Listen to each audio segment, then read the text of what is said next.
ಕೆಲವು recipes not just a recipes, it's a sweet hug to your taste bud. ಇವತ್ತು ನಾನ್ try ಮಾಡ್ತಾ ಇರೋದು Nepali aloo chukauni. Sorry if I pronouncing it in a wrong way. ಪ್ರತಿ ಸಲ ಈ ಹೊತ್ತಿಗೆ ಮನೇಲಿ ಏನ್ ಸಾರ್ ಮಾಡೋದು ಅನ್ನೋ ಡೌಟೇ ಬೇಡ.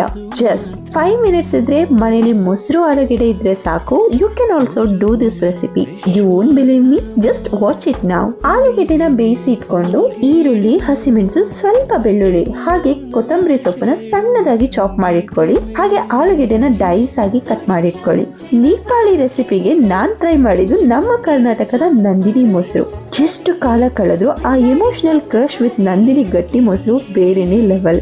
ನಂತರ ಮೊಸರಿಗೆ ಖಾರದ ಪುಡಿ, ಜೀರಾ ಪುಡಿ, ಅರಿಶಿನ ಪುಡಿ, ಸ್ವಲ್ಪ amchur powder, it is completely optional. ಹಾಗೆ ರುಚಿಗೆ ತಕ್ಕಷ್ಟು ಉಪ್ಪನ್ನ ಹಾಕಿ ಕಟ್ ಮಾಡಿರೋ ಈರುಳ್ಳಿ, ಆಲೂಗೆಡ್ಡೆನ ಹಾಕಿ ಸ್ಲೈಟ್ ಆಗಿ ಒಂದು ಮಿಕ್ಸ್ ಕೊಡಿ. ನೆಕ್ಸ್ಟ್ ಸಣ್ಣದಾಗಿ ಕಟ್ ಮಾಡಿರೋ ಬೆಳ್ಳುಳ್ಳಿ, ಹಸಿಮೆಣಸು, ಖಾರದ ಪುಡಿ ಹಾಗೆ ಕಸೂರಿ ಮೇಥಿನ ಹಾಕಿ ತಡಕ ಅಂದ್ರೆ ಒಗ್ಗರಣೆನ ರೆಡಿ ಮಾಡಿಟ್ಕೊಳ್ಳಿ. ಐ ಆಮ್ ಸಾರಿ, ಈ ಸೀನ್ ನಾನು ರೆಕಾರ್ಡ್ ಮಾಡ್ಕೊಳ್ಳೋದನ್ನ ಮಿಸ್ ಮಾಡಿದೀನಿ. ಬಟ್ ಇಂಗ್ರೀಡಿಯೆಂಟ್ಸ್ ನಾನು ಏನೇನೆಲ್ಲ ಮೆನ್ಷನ್ ಮಾಡಿದೆ ಇಷ್ಟನ್ನು ಹಾಕಿ ಮೈಲ್ಡ್ ಆದ ಒಂದು ಒಗ್ಗರಣೆನ ರೆಡಿ ಮಾಡ್ಕೊಳ್ಳಿ. ನೆಕ್ಸ್ಟ್ ಈ ಒಗ್ಗರಣೆ ಅಥವಾ ತಡ್ಕಾನ ಮೊಸರು ಆಲೂಗೆಡ್ಡೆ ಮಿಕ್ಸ್ ಮಾಡಿ ಇಟ್ಕೊಂಡಿರುವಂತ ಬೌಲಿಗೆ ಹಾಕಿ garnish with slightly chopped coriander leaves. Now give it a great mix and ಇದನ್ನ ನೀವು ರೈಸ್ ಜೊತೆಗೆ ಸರ್ವ್ ಮಾಡಬಹುದು.